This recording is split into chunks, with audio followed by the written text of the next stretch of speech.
Parfumnya kita nggak lihat, tapi aromanya kita cium, kita endus, dan kita nikmati, dan bahkan itu membangunkan mood kita jadi semangat. Dan bayangin gak sih kalau kita lagi semangat kerja tiba-tiba bau gak enak, bau busuk gitu, itu kan mecah konsentrasi, ngilangin mood dan lain sebagainya. Dan sebaliknya, kita mungkin awalnya biasa-biasa aja, terus sama orang-orang yang wangi, itu jadi semangat loh. Makanya kan Ibnu Qayyim menjelaskan bahwa parfum itu salah satu nutrisi dari jiwa. Itu ngebantu. Sholat gitu, itu kita sholat di samping kanan kiri kita atau itu ruangan wangi, itu ngebantu banget. Nah, tapi cairan atau oilnya kita nggak lihat, cairannya kita nggak lihat karena ada di botolnya taruh kantong atau taruh tas. Nah, begitu juga dengan puasa.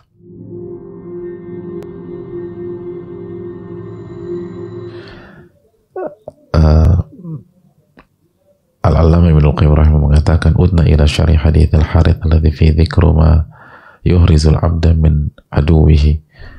Qauluhu sallallahu alaihi wasallam. Ibnu Qayyim membawakan hadis Nabi SAW, wa amarakum bisiyam,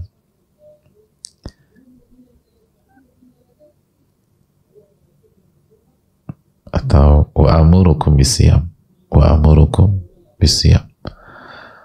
fa inna mathala dhalika mathala rajulin fi asabatin atau fi isibatin ma'ahu surrah fiha miskun fakulluhum ya'jabu aw yu'jibuhu rihuha wa inna riha saim atyabu indallahi min rihil misk, yang artinya, dan aku perintahkan kalian berpuasa. Ini poin tentang puasa. Aku perintahkan kalian untuk berpuasa. Karena perumpamaan orang yang berpuasa itu seperti orang yang berada dalam sekelompok orang dengan membawa kantungan berisi minyak kasturi, parfum. Mereka takjub, jadi sekelompok orang itu kagum dan dibuat kagum oleh aromanya. Aromanya luar biasa enak. Dan sesungguhnya bau mulut orang yang berpuasa itu lebih harum di sisi Allah dibanding ke aroma kasturi. Tapi lihat closingnya, wa inna riha saim atyabu indallahi min rihil misk. Ketika mereka kagum dan takjub karena aroma yang begitu wangi, begitu indah, begitu semerbak, Nabi SAW mengatakan aroma mulut orang yang berpuasa itu lebih harum di sisi Allah dibanding aroma kasturi tersebut. Allahu Akbar.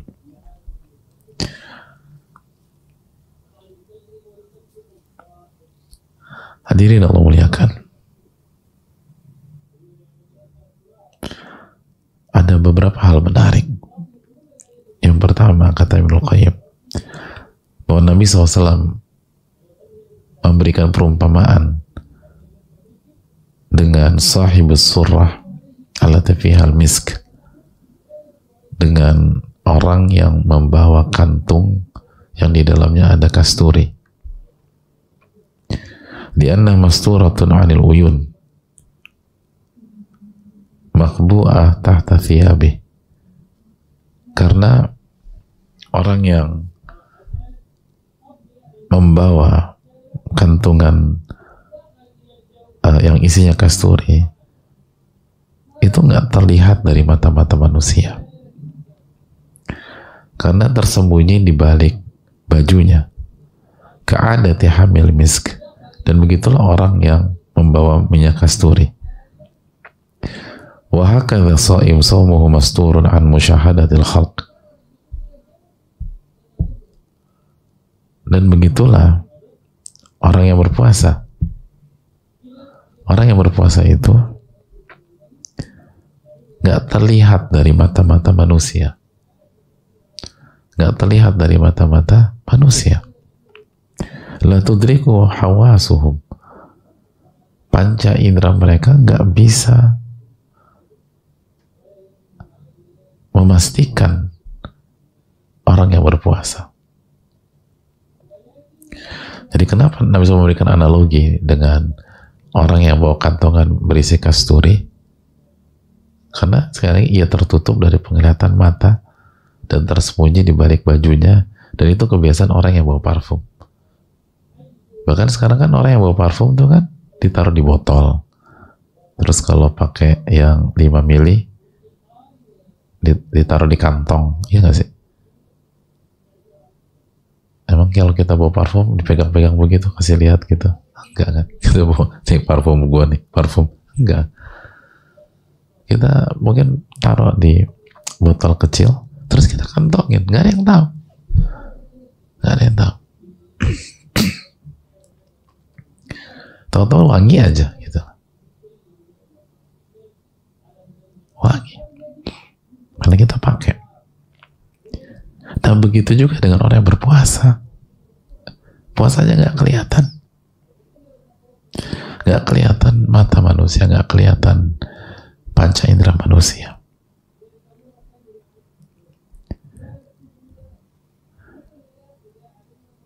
Maka ulama mengatakan orang yang berpuasa, yang bukan hanya nggak makan, nggak minum, tapi anggota tubuhnya dia puasakan dari dosa, lisannya dia puasakan dari berbohong, dari ngomong kotor, dari ucapan-ucapan dosa lainnya, lalu perutnya dia puasakan dari makan dan minum, lalu kemaluannya dia puasakan dari perbuatan keji dan yang merusak kehormatan. Fa in takallama lam yatakallam bima yajrah sawmahu. Kalau dia berbicara, dia tidak berbicara dengan hal-hal yang bisa melukai puasanya. Dan kalau dia melakukan kegiatan, misalnya bapak-bapak, ibu-ibu sekalian buat kegiatan dia hari pertama, hari kedua, hari ketiga di bulan Ramadan, dia tidak akan buat kegiatan yang bisa merusak puasanya. Jadi ketika dia bicara, dia nggak akan gunakan kalimat, kata-kata yang bisa mencederai dan melukai puasanya. Dan kalau dia buat kegiatan, aktivitas dan kegiatannya nggak akan merusak puasanya. Fayakhruju kalamuhu kulluhu nafi'an salihah. Maka yang terjadi apa? Pembicaraan orang yang berpuasa, ucapan orang yang berpuasa itu adalah pembicaraan yang bermanfaat dan soleh. Wa kadzalika amalu. Begitu juga dengan aktivitas dan kegiatannya. Kegiatan dan aktivitas orang berpuasa itu positif, bermanfaat bagi orang. Fahiya bimanzilati ra'ihah allati yashumuha man jalasa hamilal misk. Dan ini seperti bau kasturi yang dicium oleh orang yang duduk bersama pembawa minyak wangi. Kadzalika man jalasa shaim. Begitu juga duduk dengan orang yang berpuasa. Intafa bi mujalasatihi lahu wa amina fiha min az-zur wal kadhib wal fujur wal dhulm. Begitu juga orang yang duduk dengan orang yang berpuasa. Dia mendapatkan manfaat dengan duduknya tersebut. Dia aman dari kebohongan, kefajiran, dosa, dan kezaliman. Dan inilah puasa yang disyariatkan. Bukan hanya sebatas nggak makan, nggak minum, itu maksudnya. Bisa dimengerti nggak hadirin? Gil ngerti nggak Gil? Apa ngerti apa?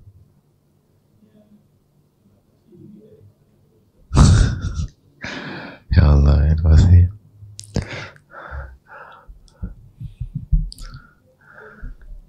pelajar waktu SMA pelajaran triknya dapat 9.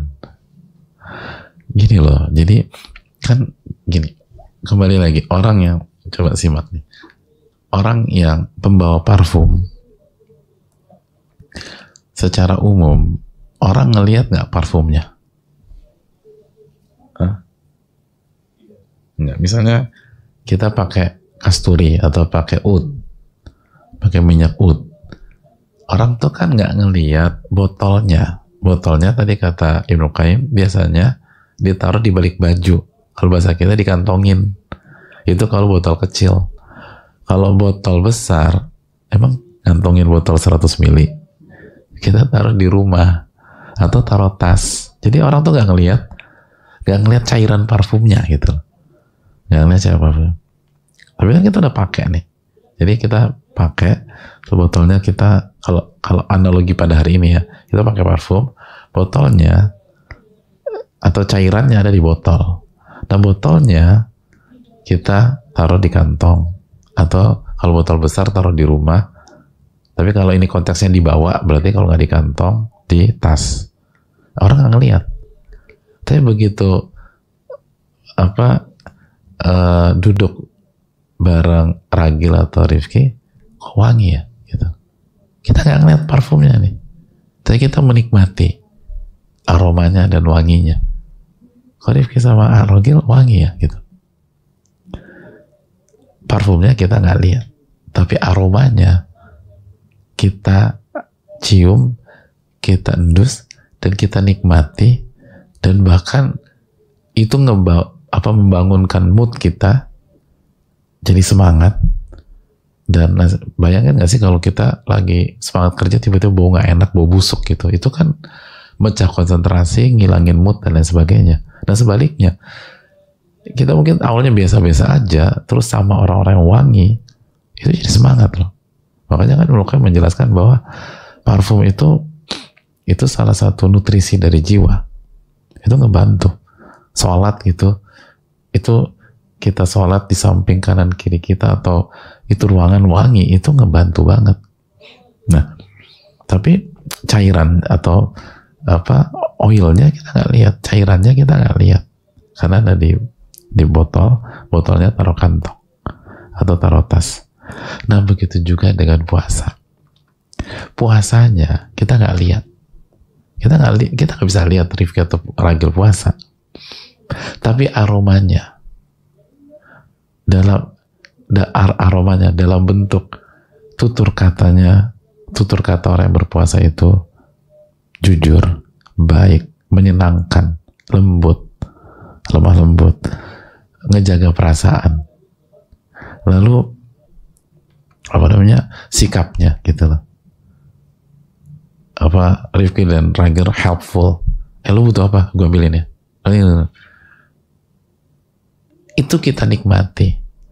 Dan ketika Ragil dan Rifki tutur katanya baik, lalu sopan, lalu lemah lembut, lalu jujur, lalu menghargai, merespon, senyum, lalu membantu, lalu nolong, lalu inisiatif, aktif, peka. Itu semua dilakukan oleh kalian berdua. Salah satu faktornya karena kita sedang puasa gitu loh. Sehingga mungkin kalau nggak puasa bahasanya bagus, tapi karena puasa harus lebih bagus lagi, harus lebih lembut lagi, harus lebih menyenangkan lagi. Aku lagi puasa nih, harus lebih senyum lagi. Kapanpun, dimanapun, Rifki dan Ragil helpful. Tapi begitu Ramadan, puasa, lebih maksimal.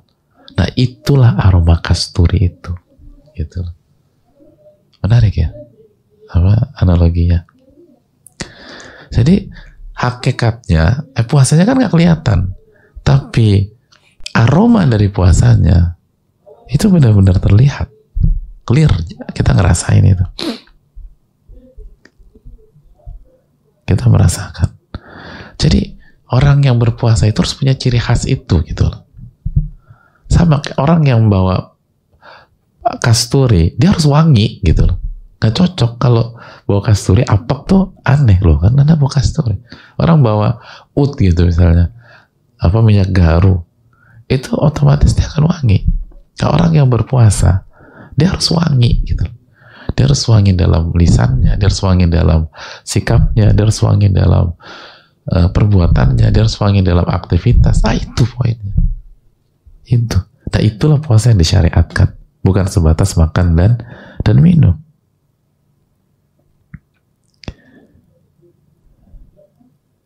Itu menariknya apa yang Jelaskan oleh para ulama.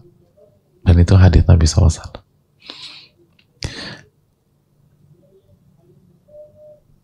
Jadi untuk apa namanya?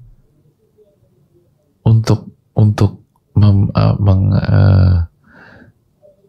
mengidentifikasi ahli puasa itu bukan ditanya lu puasa nggak, nggak, tapi dari sikapnya, dari cara bicara, dari cara berinteraksi, dari cara dia ringan tangan ngebantu, dari cara dia beribadah, ibadahnya semangat, khusyuk, kegiatannya, aktivitas, oh ini kayaknya nih ahli puasa nih, gitu. Gitu. Jadi untuk mengetahui orang itu hamil misk, pakai misk, kita nggak perlu ngelihat ketika dia oleskan, tapi itu akan tercium langsung, oh ini wanginya kasturi nih, parfumnya kasturi, gitu. Kan kita suka gitu kan, orang pakai parfum citrus ya mas, oh kok tahu? Ya iya aromanya oke, seger gitu. Mas ini oud ya, strong gitu, kuat dan karakter. Ini wangi, dan oud kan ketahuan, orang ngerti parfum tahu ini garu dah, jelas. Ini kayak ada rose begitu ya, oh kok tahu? Iya kan kecium. Nah itu, jadi kita nggak perlu ngeliat dia nyemprot-nyemprot, atau kita nggak perlu lihat botolnya, kita bisa tebak, oh ini itu. Bahkan kalau di hari ini orang yang jago dalam parfum dia bisa tahu brandnya gitu. Anda pakai merek ini ya, Anda pakai merek ini yang namanya ini gitu. Dari itu, kok tahu? Iya, nggak ada yang punya bau itu kecuali brand itu. Nah, idealnya orang yang berpuasa, ibu yang berpuasa tuh ini kayaknya ibu ini puasa deh. Loh, emangnya tahu? Nggak kelihatan, puasa nggak kelihatan. Secara bicara, nggak mau gibah, nggak mau bohong, nggak mau kata-kata kotor, nggak mau ini, nggak mau itu. Baik, helpful, dukung sana, dukung sini, bantu sana, bantu sini. Aktivitas dari pagi sampai maghrib tuh positif, amal soleh, kebaikan. Maka ketika itu semua terlihat, ini aromanya orang puasa, itu. Aromanya orang yang puasa. Aroma orang yang puasa. Jadi itu hal yang sangat menarik.